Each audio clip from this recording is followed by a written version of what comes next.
சேலம் மாவட்டம் ஆங்கிலேய கிழக்கிந்திய கம்பெனியின் திப்பு சுல்தானிடமிருந்து பெற்ற பகுதிகளை கொண்டு 1792இல் பாராமகால் மற்றும் சேலம் மாவட்டத்தை உருவாக்கினர். 1808இல் E.R.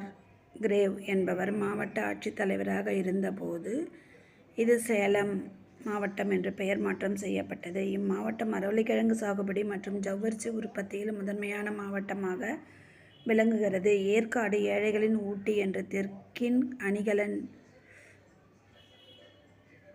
ஜெவல் ஆஃப் சவுத் என்றும் அழைக்கப்படுகிறது. ஏற்காடு மலைச்சரிவில் காபி விளைவிக்கப்படுகிறது. புகழ்பெற்ற நாசூஸ் காபி தூள் சேலம் பகுதியில் தயாரிக்கப்படுகிறது.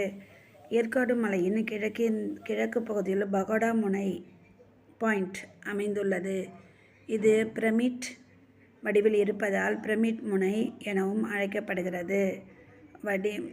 காவிரியின் குறுக்கே கட்டப்பட்டுள்ள ஸ்டான்லி நீர்த்தேக்க மேட்டூர் அணை தமிழகத்தின் மிகப்பெரிய அணையாகும். இது 1934ஆம் ஆண்டு கட்டி முடிக்கப்பட்டது.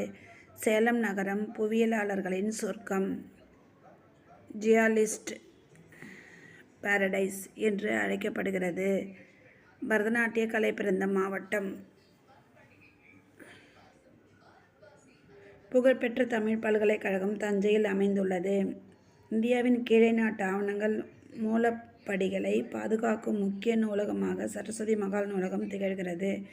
தென்னிந்தியாவில் கும்பமேளா என்று சிறப்பிக்கப்படும் கும்பகோணம் மகாமகம் 12 ஆண்டுகளுக்கு ஒரு முறை நடைபெறுகிறது. இது மாமாங்கம் என்று அழைக்கப்படுகிறது. ராஜராஜ சோழனால் கட்டப்பட்ட தஞ்சை பிரகதீஸ்வரர் ஆலயம் செப்டம்பர் 2010இல் தனது 1000வது ஆண்டு நிறைவு விழாவை கொண்டாடியது. இது 1987ஆம் ஆண்டு யுனெஸ்கோவின் உலக புராதன சின்னமாக அறிவிக்கப்பட்டுள்ளது. 1995ஆம் ஆண்டு 8வது உலக தமிழ் மாநாடு தஞ்சையில் நடைபெற்ற போது ராஜராஜன் மணி மண்டபம் கட்டப்பட்டது.